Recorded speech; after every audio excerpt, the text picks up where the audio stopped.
Yo, what's good, people? Welcome back to the channel. Today we've got the iPhone 17 Pro in deep blue, and it's an unboxing, but it's more about me coming from the iPhone 15 Pro Max. Now, let me be real as well. iPhone unboxings, they're not that exciting anymore. Apple just gives you the phone and the cable, and that's basically it.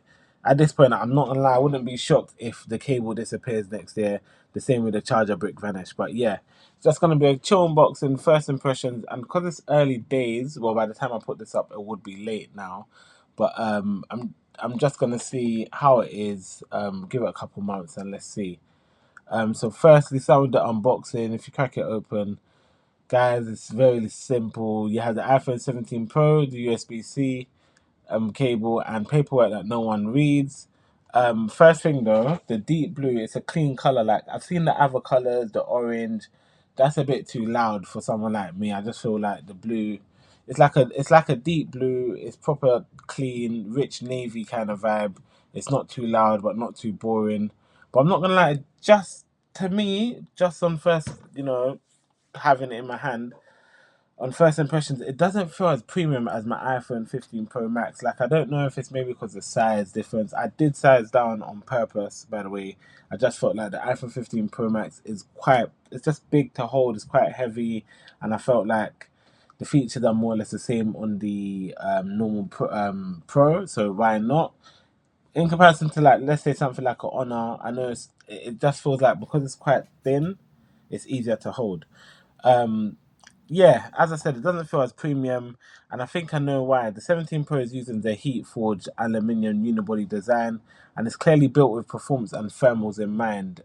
Which that's on the plus side because, like I said, my 15 Pro Max, if you see my previous videos, it does overheat. I've had overheating issues, and whereas they say with this 17 Pro, the aluminium conducts heat better and all that, but in the hand compared to the iPhone 15 Pro Max titanium vibe, it just feels a bit less like a luxury brick, if you want to call it that. So the phone itself is luxury, but it doesn't feel as good.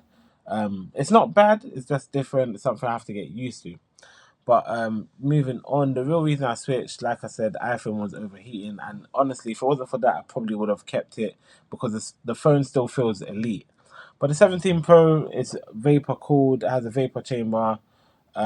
So for people who, like, let's say, edit a lot, which is like me now, although I do use my iPad most of the time, edit, film loads of 4K, or just live on our phone 24/7, it should help stay cooler and, let's say, not throttle as fast as my iPhone 15 Pro Max done.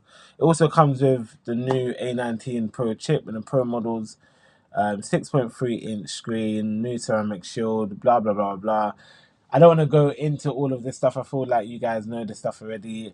Camera wise, Apple's pushing this all 48 megapixel fusion rear cameras thing, plus the longest zoom ever on the iPhone. Don't want to bore you with that. I do like the center stage front camera for better framing, and I'll say group selfies. These are some of the things I have played around with. Obviously, with iOS 26, Apple Intelligence, which I don't use, takes up a lot of memory. When it comes to storage, the decision I've gone for is 512. So if anybody has a 512, give me a shout in the comment section. I'm used to getting 256 all the time. I've now changed that because my camera roll alone is like 250 gigs of my camera roll alone takes up so much space. I go on holidays, I take pictures, I do family events, like I do a lot of things. So I'm just thinking that wasn't going to be enough. I went for the 512 this time because I'm done playing games with storage. I don't want to go back and forth with iCloud. I have to subscribe, I have to not subscribe, pay for iCloud, offload to. It's too much. If anyone has a fix for that, by the way, please do let me know. Cool. Yeah, so moving on to storage, that's why I've gone for 512. And yeah, I guess it's a thing where we'll just see how it goes. But just want to show you guys my early thoughts. The phone's nice, the phone's clean. I wanted to rock it with no case. I will be getting a case.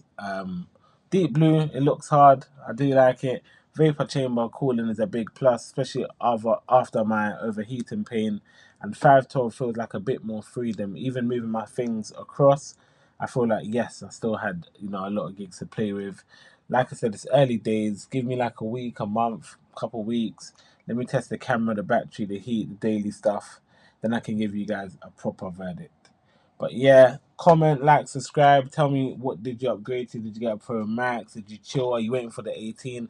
But let me know in the comment section. And like I said, the road to 200 subscribers. I'm out.